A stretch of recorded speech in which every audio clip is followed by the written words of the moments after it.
Olá pessoal, meu nome é Concécio e essa é mais uma live do canal Deus Sem Igreja. Nas últimas lives eu falei sobre o impossível. Foi uma série de 3 vídeos e aí depois eu resolvi contar sobre alguns milagres na minha vida na última live, que eu considero como o 4º vídeo da série do impossível. E hoje eu acho que eu vou continuar no mesmo tema, mas de uma maneira um pouco diferente para não forçar o assunto sem deixá-lo de lado, claro. Porque, na verdade, a vida de um cristão verdadeiro é uma vida emocionante. Eu falei disso naquele vídeo, A Excitante Vida do Cristão. Inclusive, esse vídeo já teve mais de 8.000 visualizações, que é um fenômeno para a média dos meus vídeos. Eu, pessoalmente, acho ele um vídeo muito inspirado. Postei há uns 11 meses atrás, vale a pena assistir. Então, a vida do cristão verdadeiro é muito emocionante. E quando eu falo cristão verdadeiro, não estou me referindo à posição do sujeito na hierarquia da sua igreja, e nem à quantidade de boas obras que ele faz, e muito menos ao quanto ele tem lido ou estudado a Bíblia. Para mim, o cristão verdadeiro é aquele que procura ter um relacionamento verdadeiro com o seu Deus, o seu Criador, o seu Salvador. Não só um relacionamento cerimonioso, porque Jesus se importa mais com a intenção do seu coração do que com aquilo que você faz. Como o próprio Deus disse para o profeta Samuel, em 1 Samuel 16:7, o Senhor não vê como o homem vê. O homem olha para o que está diante dos olhos, mas o Senhor olha para o coração.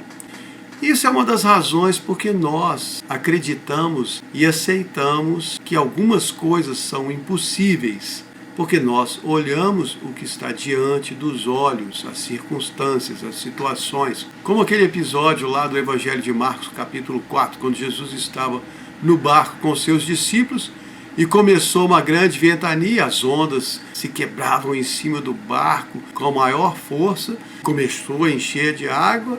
Jesus estava lá atrás, dormindo numa almofada. Os discípulos acordaram ele, falando: mestre, o senhor não está vendo? Nós vamos morrer. Eles estavam olhando para a situação, à sua volta, e não viam uma saída, achavam que ia morrer.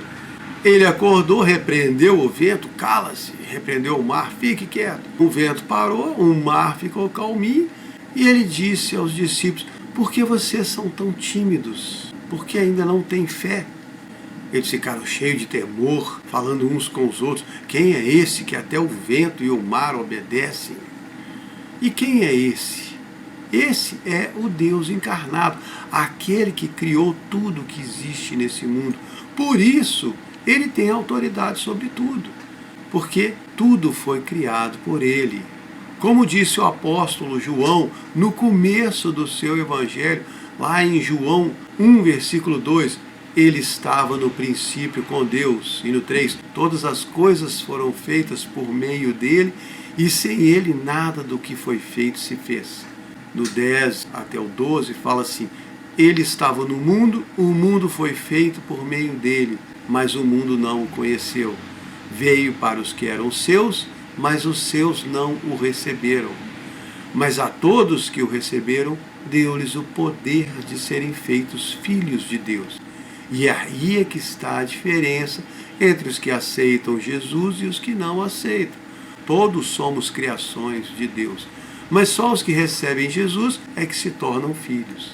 E como diz aqui nesse versículo 12, nós recebemos o poder de sermos filhos de Deus, porque os filhos têm parte no poder do Pai. Esse é o diferencial, e é por isso que Jesus repreendia os seus discípulos, como nós acabamos de ler: porque vocês são tão tímidos, porque ainda têm fé. A timidez vem do orgulho. Eles ficavam com medo de usar o poder, porque tinham medo de não dar certo, se preocupavam mais com a opinião dos outros do que com a unção de Deus. Isso é muito comum hoje em dia. Eu mesmo já agi assim várias vezes, duvidei do poder de Deus em mim. Mas nós não deveríamos. Mas duvidamos. E por que duvidamos? 1 Samuel 16:7. Porque olhamos para o que está diante dos olhos. Enquanto nós formos guiados pelo que vemos e não pelo que acreditamos, não vamos receber de Deus a plenitude do seu poder. porque estamos agindo ao contrário do versículo 2 Coríntios 5:7, que diz: andamos por fé e não por vista. Nós estamos andando por vista e não por fé. E não é assim que nós deveríamos andar. Deveríamos sempre andar por fé, seguindo o Deus verdadeiro, sendo guiados pelo seu poder ilimitado, acreditando no impossível e sempre esperando que o impossível aconteça. Porque, como disse o anjo Gabriel em Lucas 1,37, para Deus nada é impossível. Então, quando a situação que você se encontra não apresentar nenhuma saída, quando você avaliar todas as opções, todas as alternativas, todas as formas possíveis de resolver e chegar à conclusão que não existe nenhuma solução possível, aí então você precisa adicionar o fator Deus à sua situação. Foi isso que aconteceu com Moisés em Êxodo 14, quando ele estava lá com aquele povão na beirada do Mar Vermelho, os egípcios chegando para prender todo mundo, levar de volta como escravos.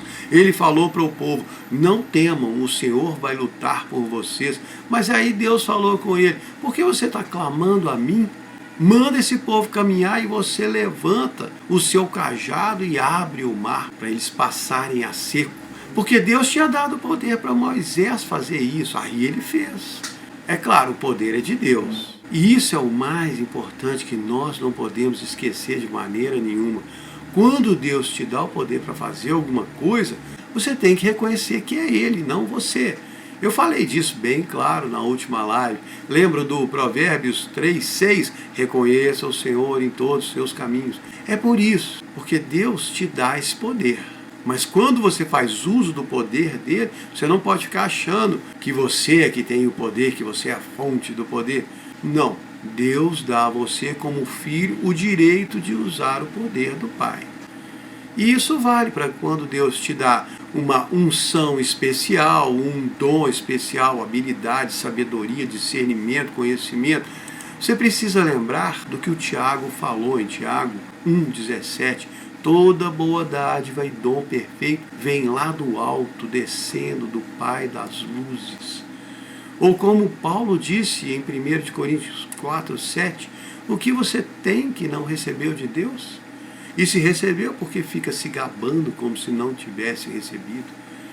Porque Deus é o fator que faz a diferença nas nossas vidas. É Ele que torna possível o impossível.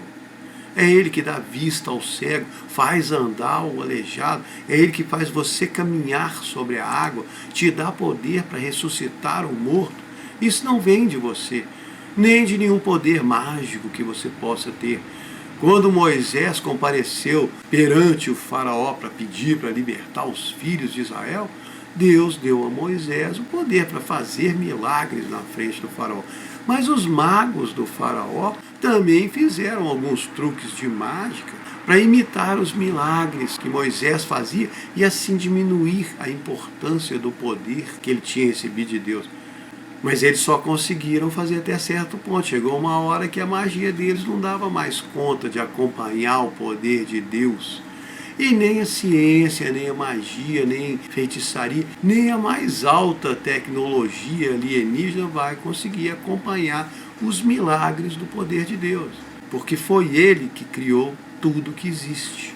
Ele sabe como manipular cada átomo da sua criação.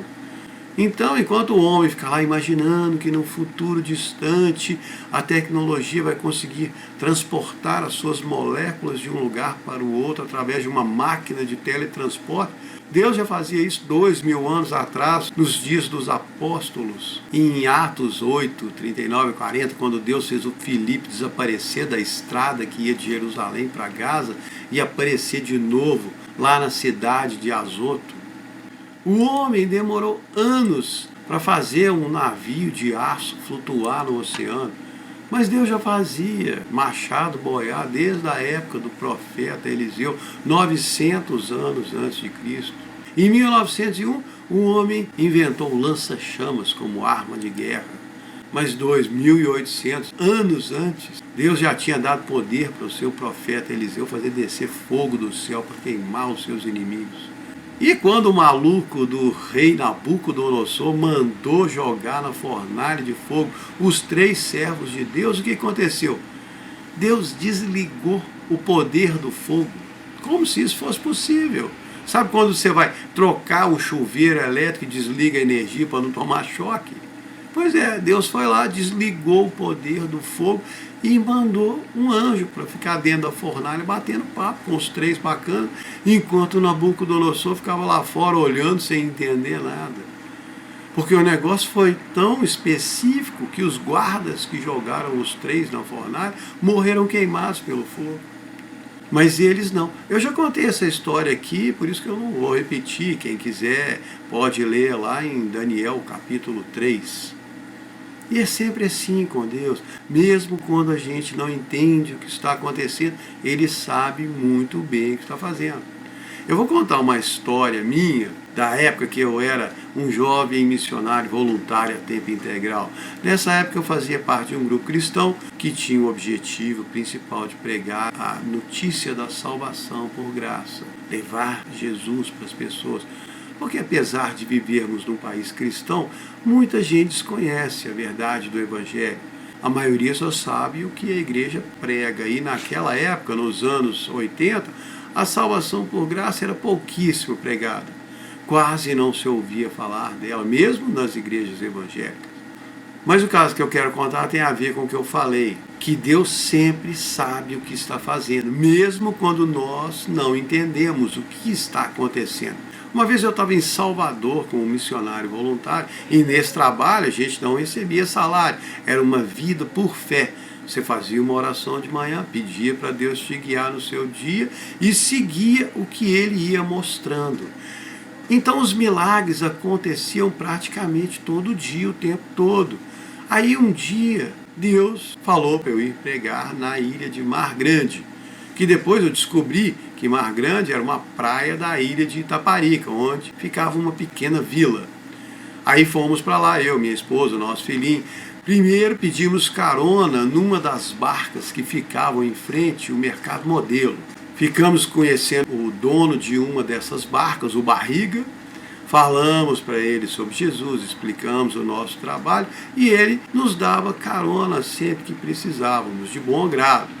Lá em Mar Grande acabamos conhecendo os donos de uma pequena pousada que nos deixaram ficar hospedados durante a semana. Eles falaram que no final de semana não poderiam nos receber porque o movimento aumentava e eles precisavam do dinheiro.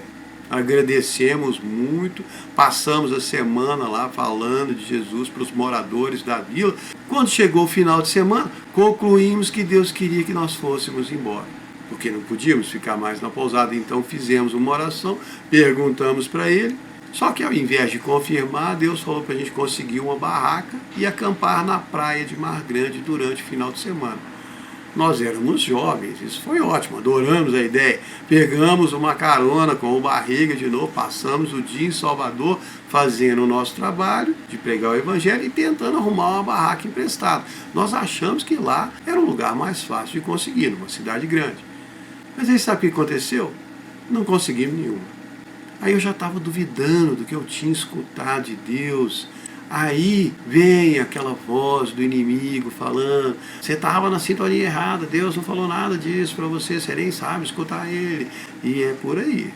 Mas como as nossas coisas tinham ficado lá na pousada, fomos lá de novo, na frente do Mercado Modelo, pedir outra carona para o Barriga, para voltarmos para Mar Grande, pensando no que íamos fazer quando chegássemos lá. Estão acompanhando a história? Então, no meio do caminho, em alto mar, eu lá conversando com o Barriga, ele perguntou como foi meu dia. Eu disse que tinha sido ótimo, mas que Deus tinha falado para nós arrumarmos uma barraca, mas eu não tinha conseguido. Aí ele perguntou, barraca? Aquelas barracas de feira? Eu falei, não, Barriga, aquelas barracas de acampar na praia. Aí ele falou, tem uma aí que o sujeito esqueceu aqui na barca, nunca mais voltou para buscar, pode levar para você. Na hora, eu quase não acreditei, foi um milagre de última hora, foi incrível. Eu falei, nossa, graças a Jesus. Mas o mais legal foi depois, porque já estava no final da tarde, eu fui montar a barraca correndo lá na praia e descobri que o sujeito que esqueceu saiu da barca com a sacola dos ferros e deixou a das lonas. Ou seja, a barraca não tinha nenhuma estrutura. Mas aí Deus te lembra daquele versículo lá do Romanos 8, 28. Todas as coisas contribuem para o bem daqueles que amam a Deus. Só que numa hora dessa a gente não entende. Por quê, né? Porque nós andamos, ao contrário do 2 de Coríntios 5, 7, andamos por vista e não por fé, tudo errado, né? Mas aí o que você faz numa situação dessa? Vai perguntar para Deus. Senhor, você falou que era pra gente acampar aqui, você arrumou uma barraca de última hora, que negócio é esse? Não tem as ferragens. Aí vem aquela voz, arruma umas cordas e amarra a barraca nos coqueiros. Sim, senhor. Lá fomos nós arrumar umas cordas, amarramos ela entre dois coqueiros, ficou sensacional, esticadinha, toda firme. E aí no outro dia, quando nós acordamos, a praia estava lotada de barracas. Todo mundo tinha programado de passar o final de semana acampado em Mar Grande. E foi para essas pessoas que nós passamos o final de semana falando de Jesus, cantando músicas, contando histórias da Bíblia. Foi super legal, foi incrível, era isso que Deus tinha planejado. Só que na segunda noite veio uma tempestade do alto mar, bateu de frente na praia. Foi uma noite super sacudida, ventania forte, chuva forte. E quando nós acordamos no outro dia, o cenário era de caos e bagunça total. Um monte de barracas viradas, quebradas, caídas, menos a nossa barraca. Ela foi a única que ficou firme, em pé, sabe por quê? Porque ela não tinha as ferragens, ela teve que ser presa nos coqueiros. Engraçado, né? Tem coisas que Deus faz que Ele deixa a gente ver o porquê depois, mas algumas não. Mas independente de sabermos a razão dele fazer isso ou aquilo, nós precisamos adotar sempre a postura de acreditar e confiar. Eu sei que não é fácil, eu tenho a maior dificuldade com isso, mesmo depois de ter presenciado a mão de Deus fazendo um monte de milagres na minha vida, ainda assim tem horas que fica difícil entender o que Ele está fazendo, ou o que Ele está planejando lá na frente. Porque quando Deus some com as ferragens de uma barraca, Ele já está vendo a tempestade lá na frente. E o melhor é você seguir a orientação dele ao pé da letra. Faz o que Ele mandou sem duvidar, sem questionar, e deixa a responsabilidade com Ele. Porque como disseram os habitantes de Decápolis, quando falavam de Jesus, em Marcos 7,37, Ele tudo faz bem. Deus faz tudo bem feito. Ele não tem um plano que deu errado. Tudo que Ele começou a fazer na sua vida tem um propósito. E Ele vai cumprir esse propósito, como Paulo disse na sua carta aos Filipenses. Filipenses 1,6, tenho certeza de que aquele que começou a boa obra em vocês vai aperfeiçoá-la até o dia de Cristo Jesus. Então, cabe a nós acreditar e não duvidar. O que não é fácil. Quando tudo vai bem, podemos acreditar, seguir confiantes, mas a prova da nossa fé é quando as coisas saem do nosso controle e Deus te pede para dar licença e deixar Ele cuidar da situação. E isso é o que é difícil. Porque quando nós estamos no controle de tudo, é muito mais fácil. Mas quando as coisas começam a dar errado e nós não vemos saída, ficamos tentando raciocinar, quebrando a cabeça, preocupando, estressado, tenso, ansioso, doente, e aí a nossa fé começa a enfraquecer e não sabemos mais o que fazer, é aí que nós temos que ceder a Deus, sair da frente e deixar Ele tomar conta. Temos que fazer como o rei Josafá, naquela história que eu contei aqui no primeiro vídeo da série do Impossível, 2 de Crônicas 20, quando os moabitas juntaram os amonitas, meunitas, vieram lutar contra o rei Josafá, uma multidão enorme, um exército gigante, o povo de Judá não tinha a menor chance, era impossível deles ganharem.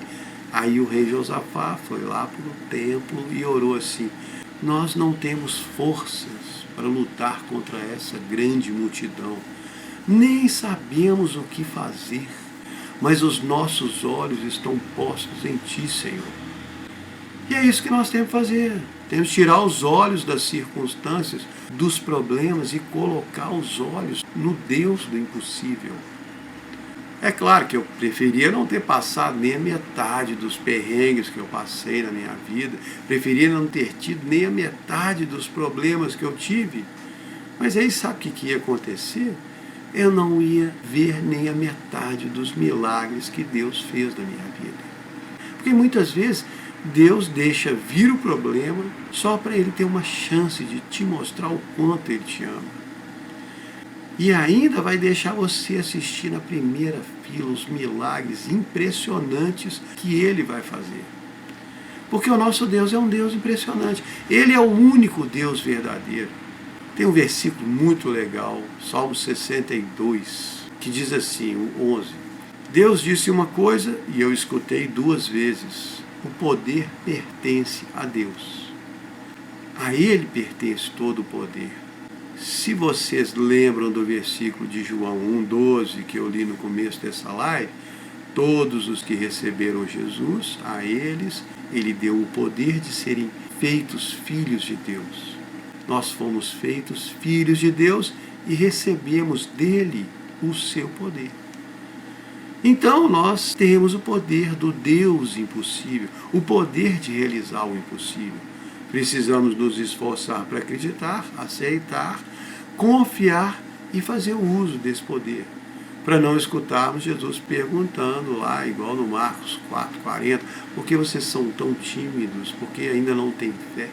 Eu sei que não é fácil, mas nós precisamos ir tentando, treinando, aprendendo, acreditando, confiando, cada dia um pouco mais, até chegarmos lá.